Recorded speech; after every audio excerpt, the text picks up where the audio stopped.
होती हैं। कहानियाँ सच भी होंगी, कहानियाँ कभी हमें कुछ सिखाती भी हैं। तो कहानी है कि महादेव ने अपनी जटाओं को खोला और गंगा को कहा कि उतरो। महाशिवरात्रि में ही शिव से अष्टजाम क्यों करते हैं? हमेशा मैंने कहा सवाल है, महाशिवरात्रि में शिव से अष्टजाम क्यों करते हैं? खराब काम करिए तो ठुकता है, बढ़िया काम करिए तो वो ठुकता है। हाँ, बढ़िया कपड़ा पहनिए ना तो कहेगा साला झमकाता है। हाँ, खराब काम कपड़ा पहनिए फटा चिटा कहेगा साला दरिद्र है क्या। अरे साला पढ़िए क्या थे ना, बताओ।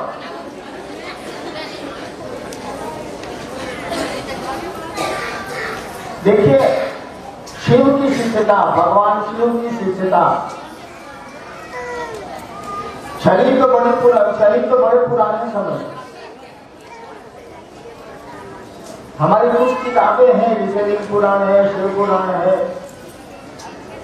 इसमें शिव शिष्यों का नाम भी दिया हुआ है, सूची भी दी हुई है, फेरिस्ट भी दिया हुआ है।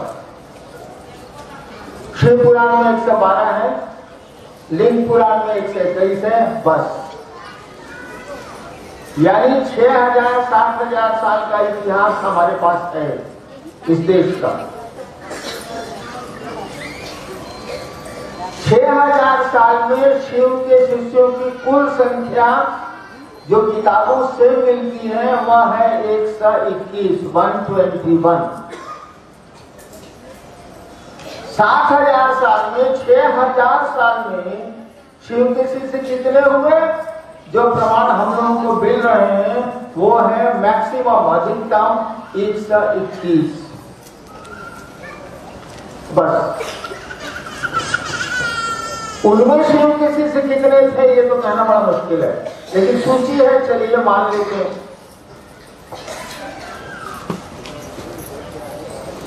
लेकिन किसी शिव शिष्य ने ये नहीं कहा कि तुम भी शिव के शिष्य हो सकते हो। एक मोबाइल कृपया बंद करें।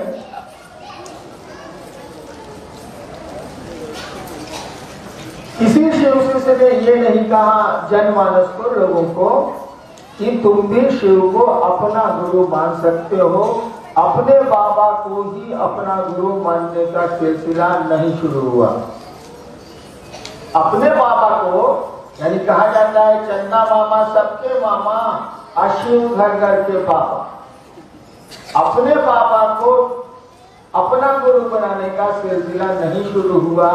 121 पर शुरू हुआ होगा और 121 पर खत्म हो गया, ये तो प्रमाणित। आज के कालखंड में शिव शिष्यता शुरू हुई 1980 के दशक से। आज के कालखंड में, मैं इस समय के भीतर, आज के कालखंड में शिव शिष्यता शुरू हुई 1980 के दशक, हम बोल रहे हैं 1982 से।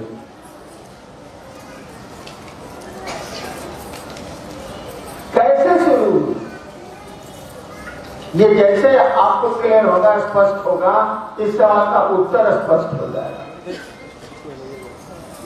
एक बार मधेपुरा में मजिस्ट्रेट था, उम्र कब थी 30-32 साल। हम लोगों ने सोचा कि शिव गुरु थे, 74 में शिव को मैंने गुरु मान लिया था। शिव गुरु थे, लेकिन सोचा गया कि लोगों को कैसे बताया जाए कि शिव गुरु है और वो उनके शिष्य हो सकते हैं। तो सोचा गया कि कुछ लोग झूठेगा तब, अब मजिस्ट्रेट है, सबको तो बुला नहीं सकते हैं, कुछ नौकरी की बंदिश, कुछ अपना पर। हम लोगों ने सोचा कि एक अष्टजाम किया जाए शिवरात्रि के दिन। 82 की बात है, 1983 हुआ कि तो शिवरात्रि में अष्टजाम किया जाएगा तो बोल क्या होगा? अष्टजाम होता है हरे रामा हरे कृष्णा, क्या बोल होगा? हम लोग तो महादेव के चेला हैं, हम आपत्ति बतिया रहे। तो पत्नी ने एक ये बनाया, क्या उसको कहिए, बोल, हरा भोला हरा भोला भोला भोला हरा हरा हरा शिव हरा शिव शिव शिव। इस पर बहुत मंथन हम लोग किया और अष्टजाम छोटा मोटा हम लोग किया। दंडाधिकारी का पदाधिकारी लोग आए भी आए, कुछ जनता भी है, ये सिलसिला चला।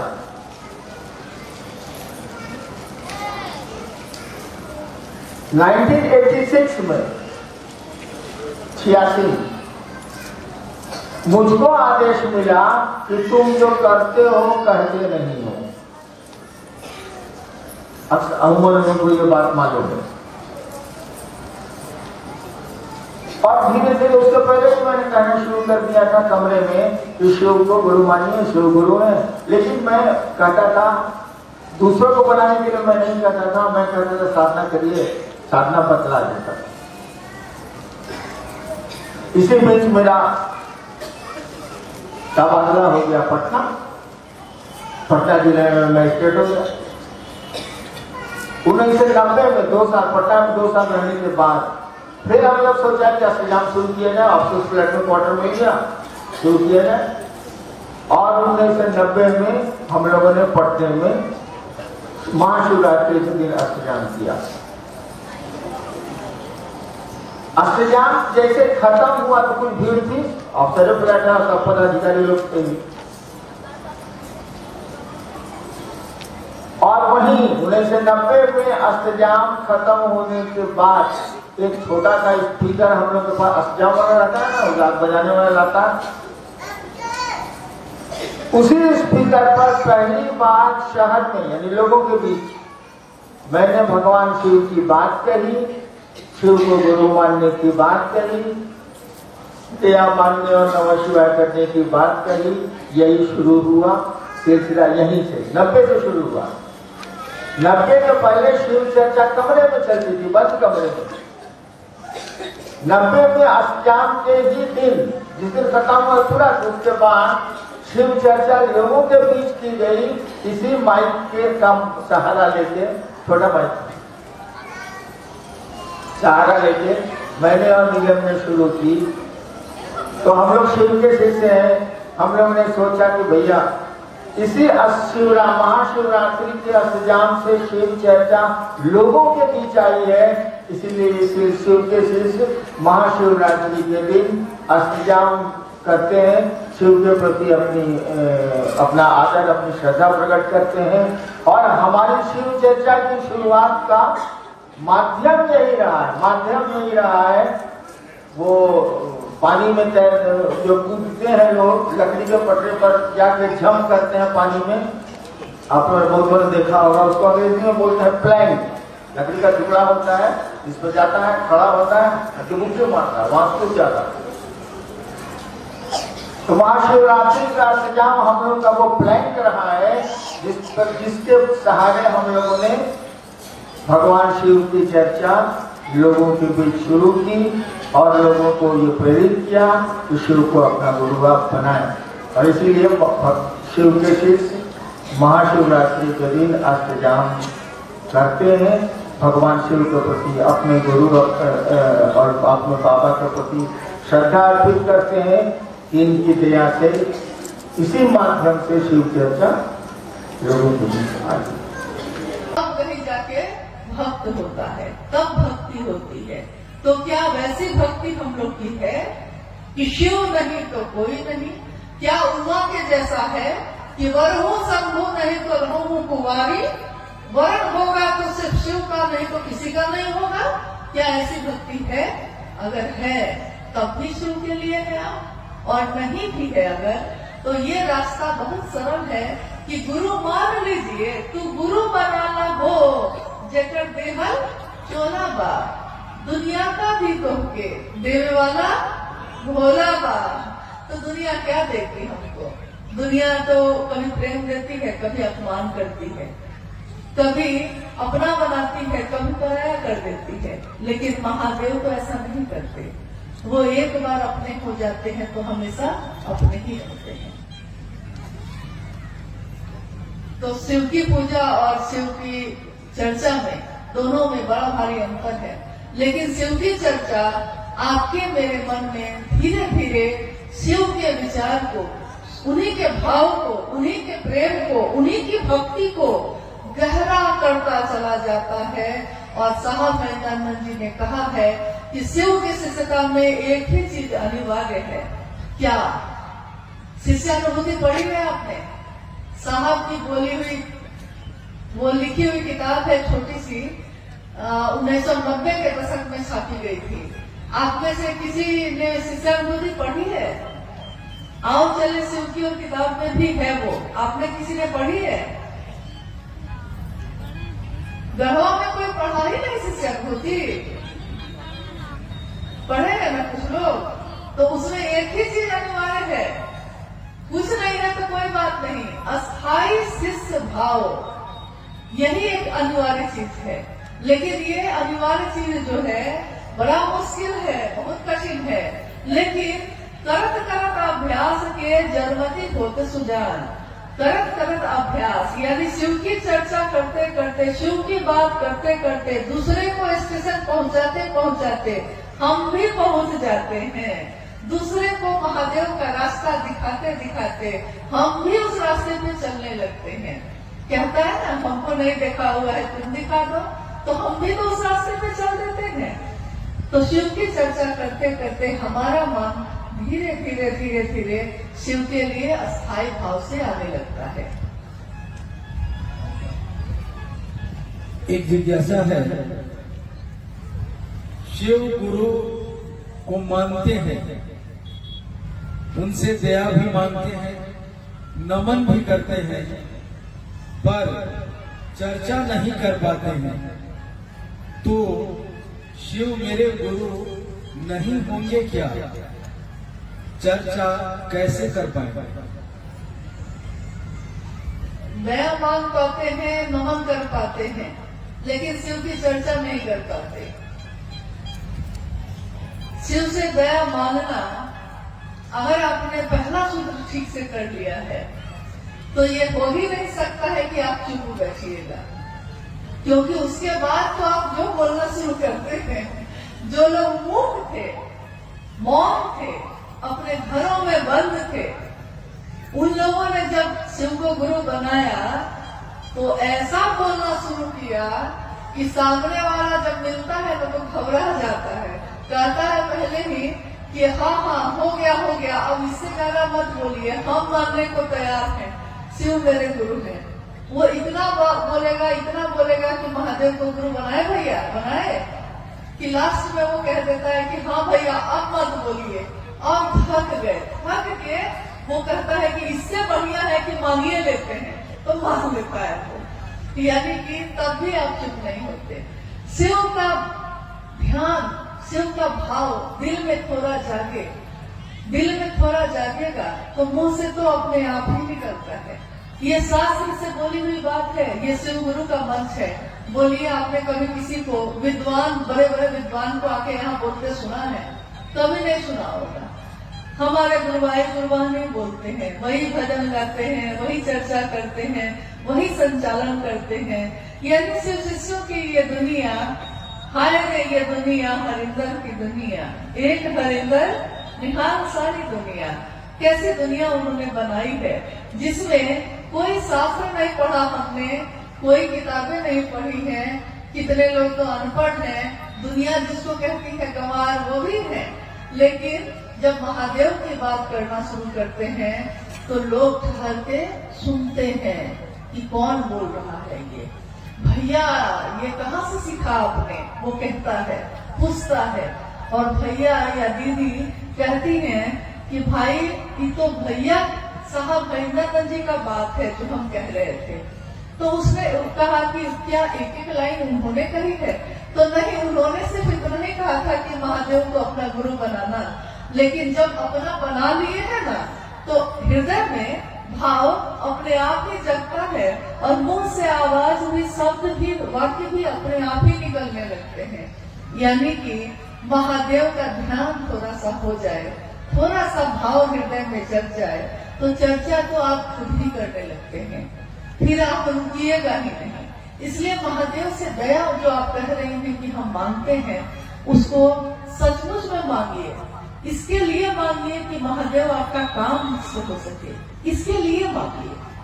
बाकी तो उनकी दया से ही सब कुछ हो जाता है। आप खुद सोचिए, साहब के जीवन में अभी आपने थोड़ी देर पहले सुना, शिव की शिष्यता की पृष्ठभूमि, व्याप्ति, प्रयोजन, यानी साहब के जीवन की घटनाओं के बारे में आपने सुना। साहब के जीवन में 1974 में उन्होंने शिव को गुरु माना, 1975 में नमः शिवाय मंत्र आया, 1986 में आकाशवाणी हुई थी जिसमें आवाज आई कि तुम जो करते हो दूसरे को करने को नहीं कहते। और उसके बाद, इस घटना के बाद से साहब दूसरों से भी कहने लगे।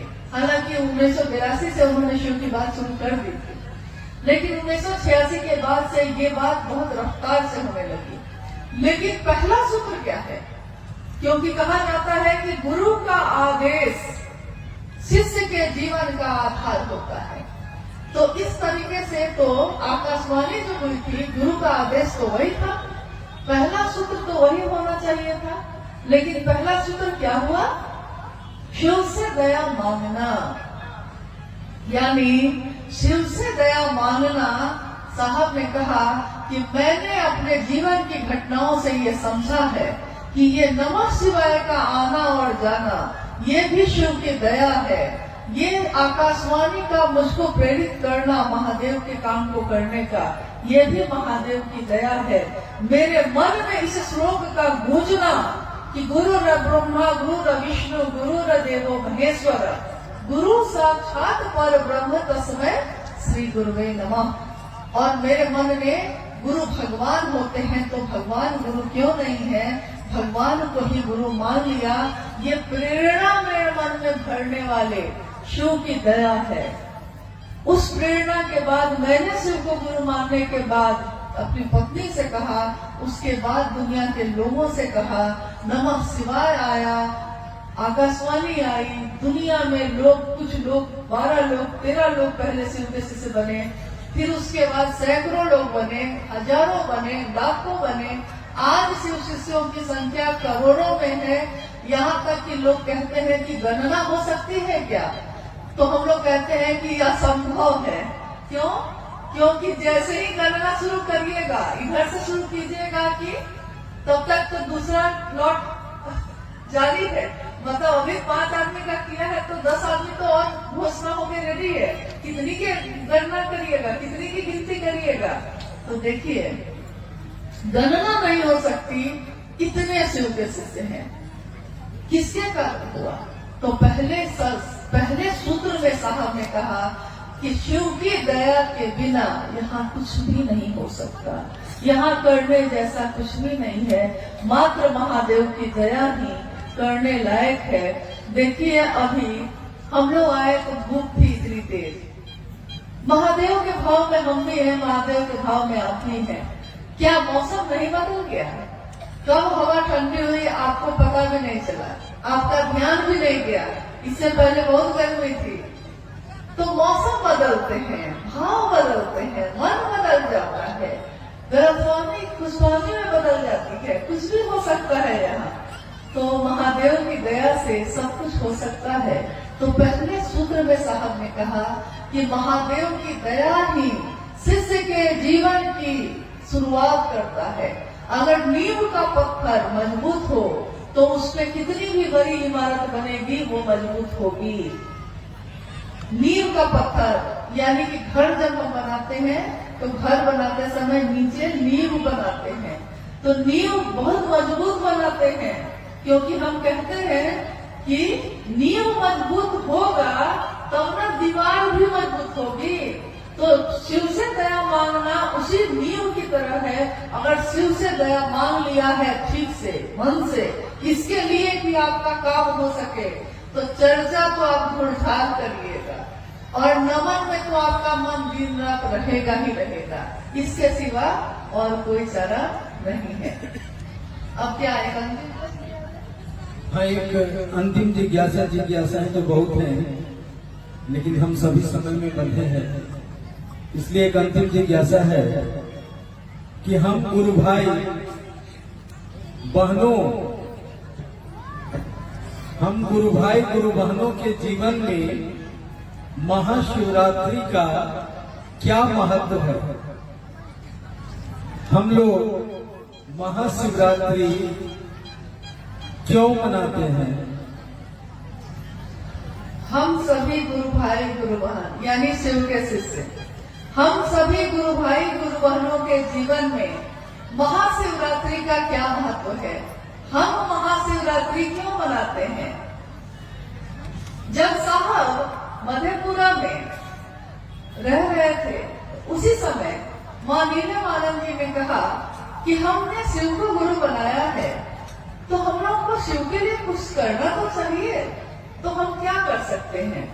और कमरे में कुछ लोगों के साथ शिव चर्चा शुरू हो चुकी थी। तो साहब ने कहा कि भाई क्या किया जाए बताओ। मां नीलम ने कहा कि शिवरात्रि का आगमन हो रहा है, क्यों नहीं हम सभी जो कुछ गुरु भाई गुरु बहन हैं हम मिलकर शिवरात्रि का आयोजन करें। तो साहब ने कहा कि ठीक है किया जाए। लेकिन उस समय ज्यादातर जगहों पे हरे रामा हरे कृष्णा का बोल चलता था, यहाँ तक कि माँ दुर्गा के मंदिरों में भी, शिव के मंदिरों में भी हर जगह हरे रामा हरे कृष्णा होता था। तो साहब ने कहा कि यार इन महाशिवरात्रि का आयोजन है, शिव की पूजा करेंगे, लेकिन बोल क्या होंगे, हम बोलेंगे क्या उसमें। तो मां नीलम जी ने लिखा हर भोला भोला भोला हर शिवा शिवा शिवा हर। और इसी धुन पे उस समय शिवरात्रि का आयोजन हुआ, सभी लोगों ने इस धुन पे को गाया। उसके बाद साहब आ गए पटना में जो उनका घर था वो छोटा सा फ्लैट था। तो अगले बार जब शिवरात्रि का आयोजन हुआ तो मां नीलम जी ने कहा कि क्यों नहीं इसको बाहर मैदान में किया जाए। तो फिर उन्होंने इस आयोजन को जो सामने ऑफिसर्स फ्लैट के सामने मैदान था उसमें किया। और उसी में जो छोटा सा माइक लगा हुआ था हरा बोला करने के लिए, जब कुछ देर का हरा बोला हो गया तो उस समय हरा बोला की समाप्ति के बाद उसी माइक से साहब ने जो लोग वहां जमा थे उन लोगों के बीच शिव की चर्चा की। तो साहब कहते हैं कि शिवरात्रि एक ऐसा प्लेटफॉर्म है, एक ऐसी जगह है जहां आपने, साहब ने कहा कि आपने देखा होगा कि जब बच्चे नदी में कूदते हैं तैरने के लिए या स्विमिंग पूल में कूदते हैं तो बहुत ऊपर में लकड़ी का एक टुकड़ा लगा रहता है और उस लकड़ी के या बहुत बड़ा कोई सीमेंट का बना रहता है और वहां खड़े होके वो ऊपर से जंप करता है पानी में तैरने के लिए, तैराकी के प्रतियोगिता में। तो ऊपर से जंप करता है धरती पे, मतलब नदी में। तो साहब ने कहा शिव के शिष्यों के लिए महाशिवरात्रि उसी तरह है कि महाशिवरात्रि से ही लॉन्च हुई शिव की चर्चा। इसीलिए शिव के शिष्य एक उत्सव अपने गुरु का मनाते हैं, महाशिवरात्रि। और मेरा निवेदन है कि आज अभी जो आने वाला है 8 मार्च को महाशिवरात्रि का आयोजन हो रहा है, हर जगह पे हो रहा है। मेरा निवेदन है कि 8 मार्च को जो महाशिवरात्रि है उसमें आप अपने सामूहिक रूप से जहां भी आप करना चाहते हैं जरूर करिए, लेकिन अपने घर को लौटिए जब, तो कम से कम 1.25 घंटे अपने घर के लोगों के साथ भी इसको करने की कोशिश करिए। अपने पड़ोसियों को भी बुलाइए इसमें।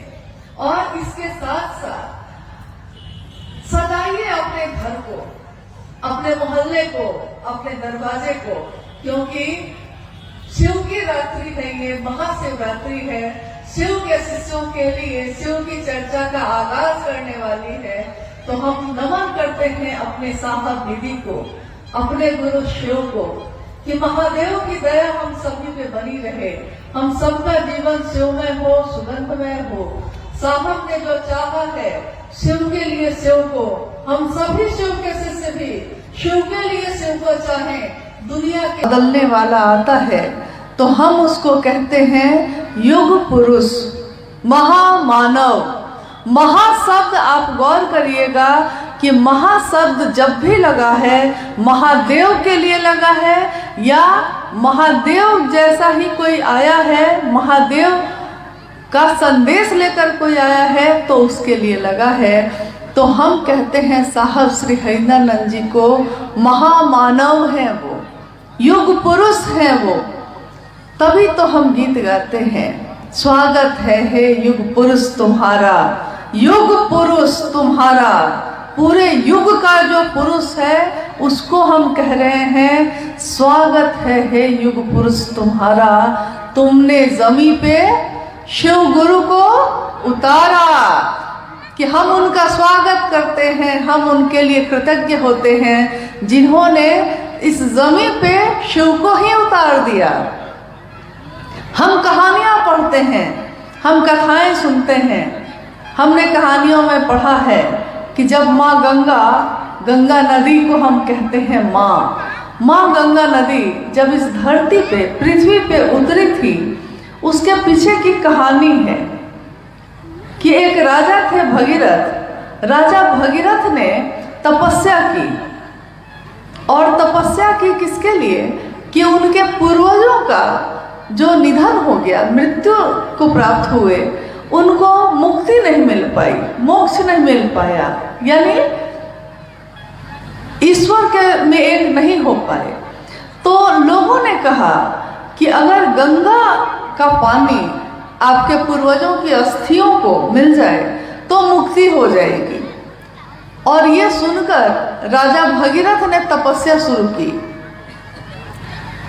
कहानी है कि माँ गंगा प्रसन्न हुई और उन्होंने कहा कि मैं पृथ्वी पर उतरने के लिए तैयार हूँ, लेकिन पृथ्वी, कल्पना करिएगा आप अभी इस बात की कि पृथ्वी यानी धरती मेरे वेग को, मतलब मैं इतनी तेज गति से जो उतरूंगी इस धरती पे, तो ये धरती मेरे वेग को, मेरे प्रवाह को बर्दाश्त नहीं कर पाएगी, तो सारी पृथ्वी ही बह जाएगी।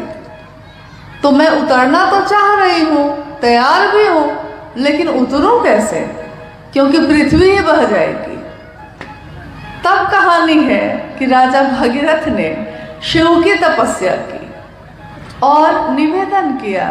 जब शिव प्रकट हुए तो उनसे निवेदन किया कि ऐसा ऐसा मामला है प्रभु, और माँ गंगा तो उतरने को तैयार है, लेकिन कहती हैं कि मेरा तेज, मेरा प्रवाह धरती बर्दाश्त नहीं कर सकेगी। तो अब मैं क्या करूं? काम तो हुआ है लेकिन पूरा नहीं हुआ, अब क्या करूं? तो महादेव ने कहा कि अरे इतनी सी बात है, और कहानी है, कहानियां प्रतीक होती हैं, कहानियां सच भी होंगी, कहानियां कभी हमें कुछ सिखाती भी हैं। तो कहानी है कि महादेव ने अपनी जटाओं को खोला और गंगा को कहा कि उतरो, जितना वेग है, जितना तेज है, जितना प्रवाह है, उतने तेज के साथ उतरो। और शिव की जटाओं में इतनी तेज वाली गंगा कहाँ समाती चली गई पता ही नहीं चला। गंगा उतरी जा रही है, शिव की जटाओं में समाये जा रही है, और शिव ने फिर अपनी जटाओं को समेट लिया। मामला फिर फंस गया कि गंगा उतरी तो, लेकिन शिव की जटा में उतर गई, और शिव ने फिर से उसको बांध लिया है, यानी पृथ्वी पे तो अभी भी नहीं उतरी। अब फिर भगीरथ जी बैठे और उन्होंने कहा महादेव, अब जटा में ही सारी गंगा है, अब मेरे पूर्वजों का कल्याण कैसे होगा? तो महादेव ने कहा अरे बस इतनी सी बात है। और कहते हैं कि महादेव ने अपनी एक तरफ की जटा थोड़ी सी हटाई, गंगा का पानी पतली धारा के रूप में वहां से निकला, और एकदम उसका सारा तेज शांत, सारा प्रवाह एकदम शांत, सारी गति एकदम सामान्य होकर धरती पे उतर गई। धरती पे उतरी राजा भगीरथ के पूर्वजों का कल्याण हुआ, मुक्ति और मोक्ष मिला। कहानी है ये। तो आज भी हम कहते हैं कि भगीरथ ने गंगा को जमीन पे उतारा तपस्या से, अपने पूर्वजों का कल्याण किया। लेकिन इस सारी कहानी में हम भूल गए कि इस सारी कहानी में गंगा का इतना तेज महादेव के लिए कोई बहुत मामूली सी बात थी, और उनका रिसाव यानी उनका धरती पर उतरना ये भी महादेव के लिए बहुत आसान बात थी।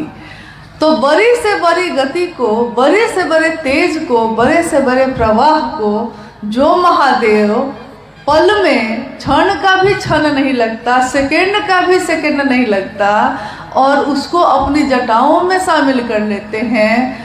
आप कल्पना करिए सिर्फ कि इस धरती पे उस शिव को ही उतारा है साहब हरिंद्रानंद जी ने, तो उस साहब हरिंद्रानंद जी की ऊर्जा क्या होगी, जिसने शिव की शिष्यता को ही जमीन पे उतार दिया है। जमीन पे ही ऐसा वैसा नहीं उतारा, इतना उतारा कि आज घर घर में शिव की बात हो रही है। लोग, कोई भी आदमी, अमीर हो गरीब हो, किसी भी जाति किसी भी धर्म का हो, शिव को अपना गुरु बना रहा है। अब इससे कोई फर्क नहीं पड़ता कि वो कैसे जीता है, क्या खाता है, क्या पीता है, कैसे रहता है, कैसा जीवन जीता है। महादेव को इससे कोई फर्क नहीं पड़ता।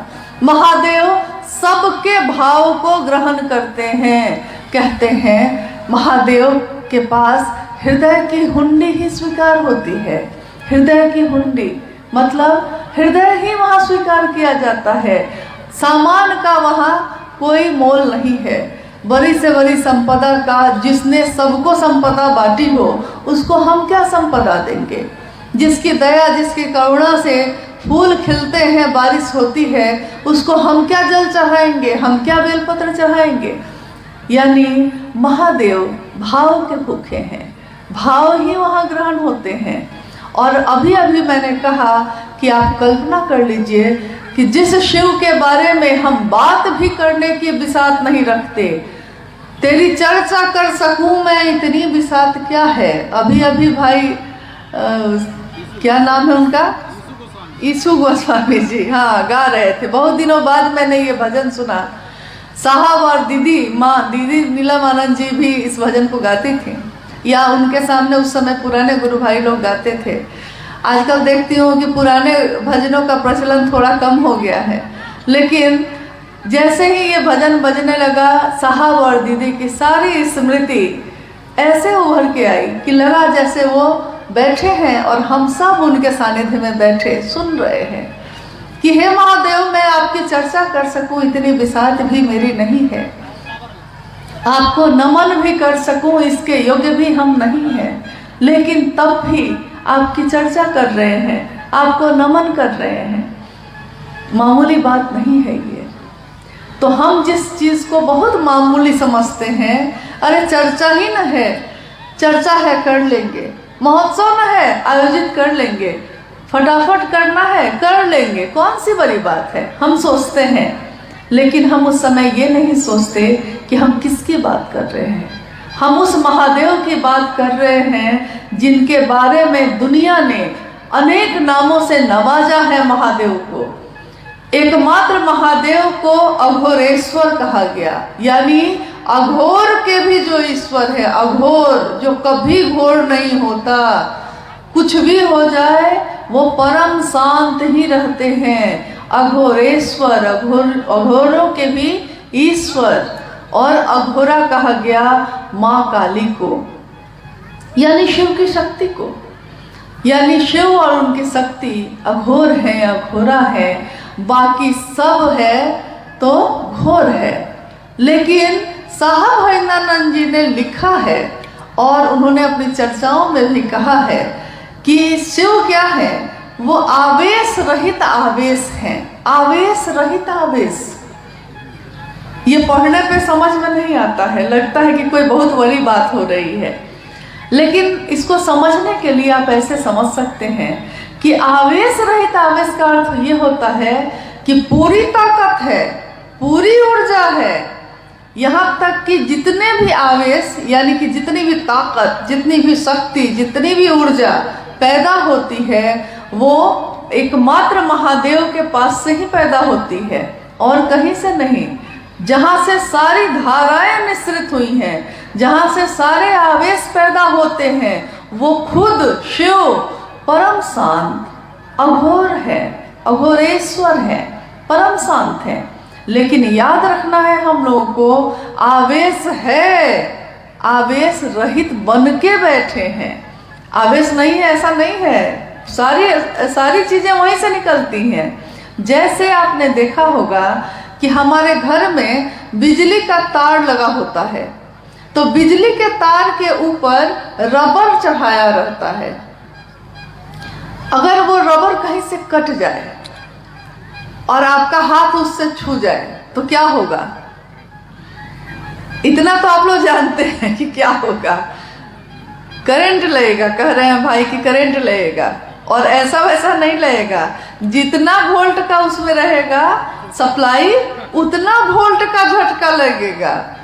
अगर कम है तो हल्का लग के रह जाएगा, लेकिन अगर 440 है तो उसी में चिपक के रह जाते हैं लोग, नहीं।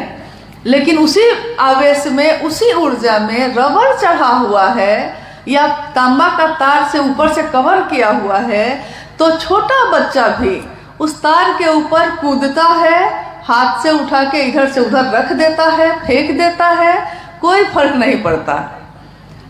उसको करंट नहीं लग रहा है, लेकिन करंट है उतना ही, 440 वोल्ट है उसमें, लेकिन उसके ऊपर एक परत चढ़ी हुई है जिसके कारण आप उसको छू सकते हैं, आप उसको पकड़ सकते हैं। प्लग उठा के आप प्लग को जिसमें लगाते हैं, जैसे ही प्लग अंदर लगता है उस करंट से उसका संपर्क होता है और पूरे तार में वो करंट आ जाता है।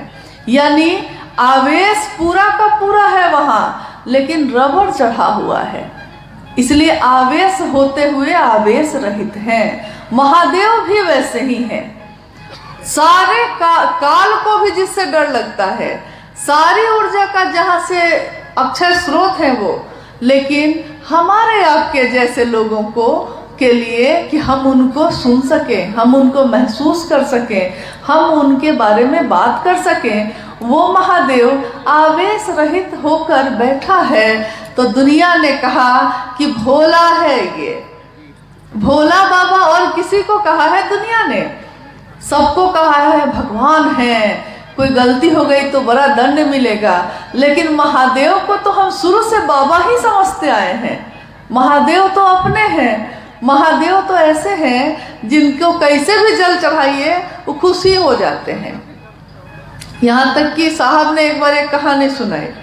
कहा उन्होंने कि एक जंगल जैसी जगह पे छोटा सा एक मंदिर था, तो मंदिर में शिवलिंग की स्थापना थी, शिव का मंदिर था, शिवलिंग की स्थापना थी। तो चूंकि अब शिवलिंग है तो रात में वहाँ कोई रहता नहीं था कि कौन क्या लूट के ले जाएगा, और मंदिर में बड़ा पहरा रहता है, लेकिन जहाँ पे शिवलिंग की स्थापना हो वहाँ कोई पहरा नहीं रहता, क्योंकि सबको लगता है कि यहाँ से लूटेगा भी तो क्या लूटेगा, सोना चांदी तो है नहीं यहाँ। लेकिन ऐसा हो गया कि वहाँ किसी भक्त ने भाव में आके वहाँ सोने की घंटी लगा दी। अब जंगल में है, लेकिन तब भी उसके पहरा के लिए कोई वहाँ नहीं रुका। एक रात की बात है, एक चोर जिसका पेशा था चोरी करना, चोरी करके ही वो अपने घर को चलाता था, चोरी करने निकला।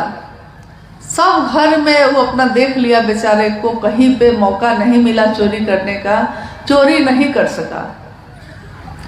अब बेचारा थक के, है वो चोर लेकिन है तो इंसान, भूख तो उसको लगती है, परिवार को तो भोजन उसको भी देना पड़ता है। तो जंगल के तरफ निकल गया और रोने लगा बैठ के कि हर जगह आज चले गए, कहीं कुछ नहीं मिला। तभी अंधेरे में वो जो सोने का घंटा लगा हुआ था, वो अंधेरा में सोना है चमका। तो देखने गया कि क्या चमका भाई अभी, तो उसने देखा कि सोने की घंटी लगी हुई है। नीचे पूरा अंधेरा था, तो सोना जैसा लग रहा है ये। उसने सोचा कि आज कुछ नहीं मिला तो चलो इसी घंटी को उतार लेते हैं और इसी को बेच के अपना काम चला लेंगे आज। अब नीचे क्या है उसको दिखाई नहीं दिया और नीचे तो था शिवलिंग।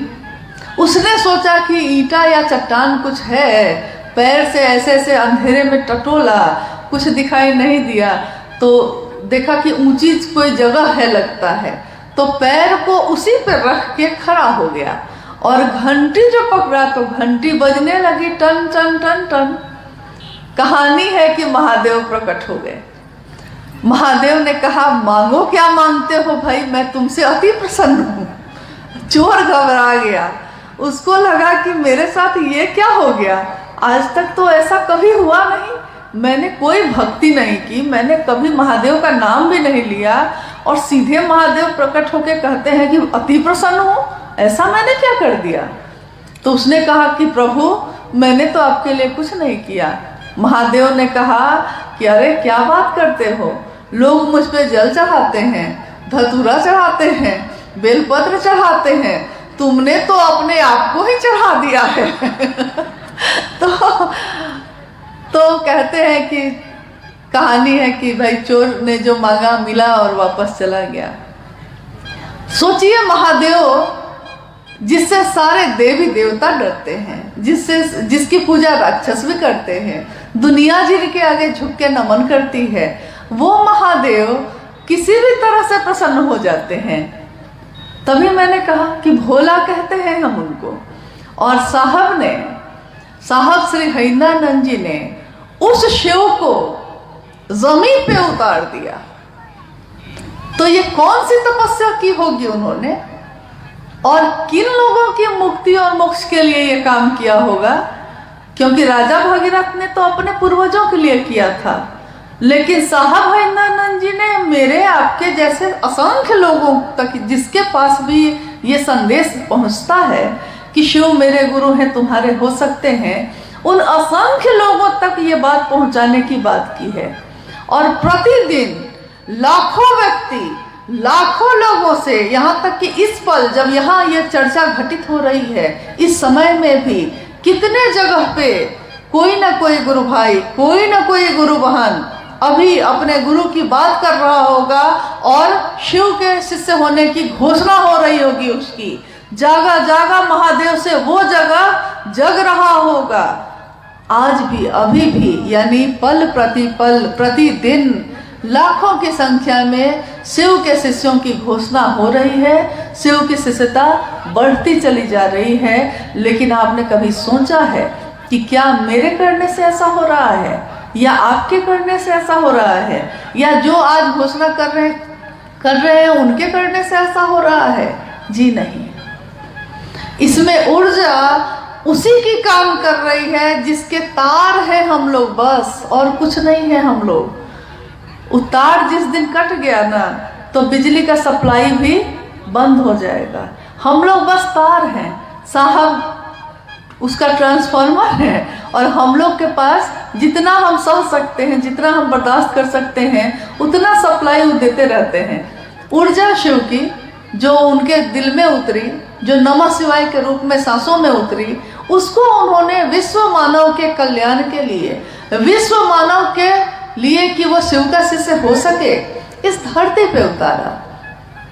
और आज चाहे वो गढ़वा का जंगल हो, पहाड़ हो, घर हो, शहर हो, या दुनिया का कोई कोना हो, आज महादेव की बात हम कितने गर्व से करते हैं, कितनी खुशी से करते हैं। सोचिए जब इतनी खुशी से करते हैं और वो महादेव सब कुछ देने वाला है, तब हम दूसरों के पास क्यों भटकते हैं? कभी कभी कोई कहता है कि कोई महादेव को छोड़कर उधर चला गया, कोई महादेव की शिष्यता छोड़कर उधर चला गया, यानी किसी और मत में, किसी और चीज़ों में चला गया। मैं हमेशा सोचती हूँ उस समय कि कहते हैं कि कल्प तरु है वो।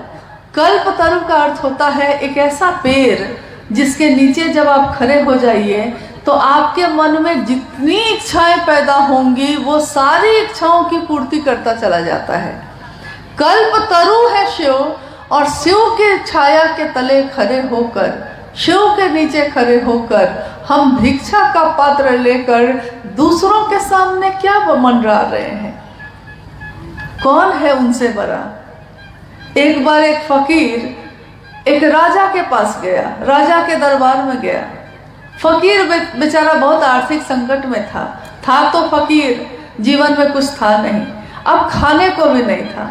उसने सोचा क्यों नहीं राजा के पास चलते हैं, राजा तो प्रजा की रक्षा करता है ना, तो राजा कुछ तो दे देगा मुझको। तो राजा के पास चला गया। राजा के पास जब जाता है तो दरबार उसको रोक देता है, कहता है कि अभी राजा भगवान की पूजा कर रहे हैं। तो फकीर ने बोला कि भगवान की पूजा कर रहे हैं, कोई विशेष प्रयोजन है या प्रतिदिन करते हैं इसलिए कर रहे हैं? दरबार ने कहा कि नहीं, राजा बड़ा दुखी है, उनकी संतान को सुख मिले इसके लिए आज वो पूजा कर रहे हैं।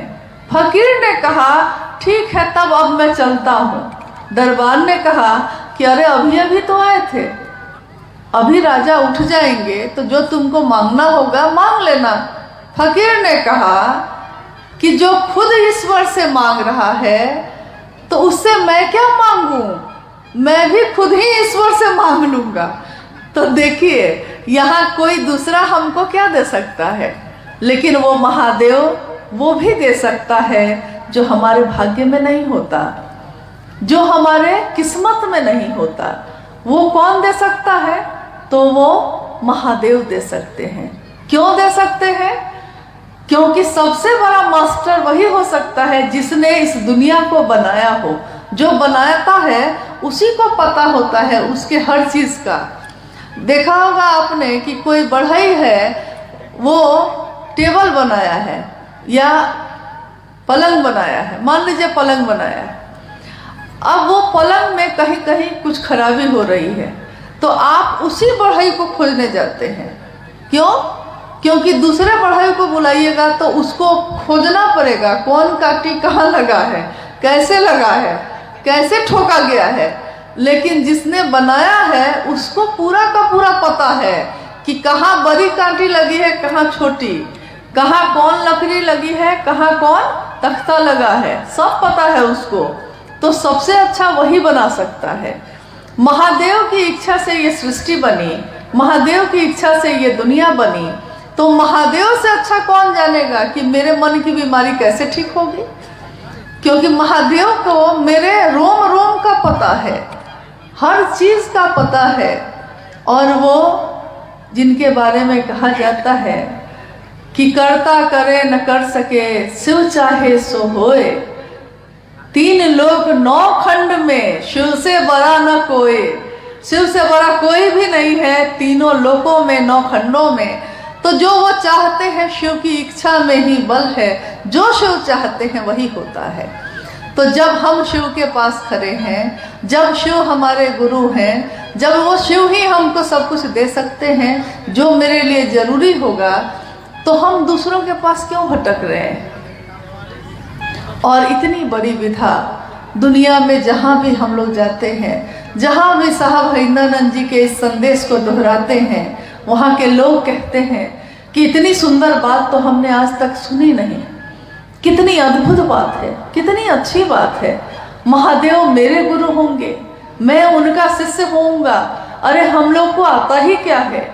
क्योंकि कोई मामूली गुरु के पास भी गए हैं तो वो पात्रता खोजते हैं, योग्यता खोजते हैं, कहते हैं कि तुम मंत्रों का जप कर सकोगे ना, तुम साधना उपासना कर सकोगे, तब मेरे पास बैठो। तुम किस कुल के हो, तुम किस जाति के हो, तुम किस धर्म के हो, तुम ब्रह्मचारी हो कि तुम शाकाहारी हो। इतनी शर्तें हैं, इतने बंधन हैं, इतनी वर्जनाएं हैं कि जाते जाते लोग थक गए और हर जगह कुछ विशेष लोगों को ही वो शिष्य बनाते हैं, हर व्यक्ति शिष्य नहीं बन पाता। लेकिन साहब हरिंद्रानंद जी ने एक ऐसी विधा दी जिसमें उन्होंने कहा कि हर व्यक्ति परमात्मा पथ का अधिकारी है। हर व्यक्ति, न कोई छोटा है न कोई बड़ा है, समान है। जो 30 साल पहले शिव का शिष्य बना था सो, जो आज का आज अभी अभी बना है वो, उन दोनों में कोई अंतर साहब इंद्रानंद जी ने नहीं माना। उन्होंने कहा कि रेगिस्तान में भी, राजस्थान के रेगिस्तान में जहाँ बालू ही बालू है, एक घर यहाँ है तो दूसरा घर यहाँ है, पूरे रेगिस्तान में कहीं साद्वल भूमि नहीं है। साद्वल का अर्थ होता है जहाँ पे हरियाली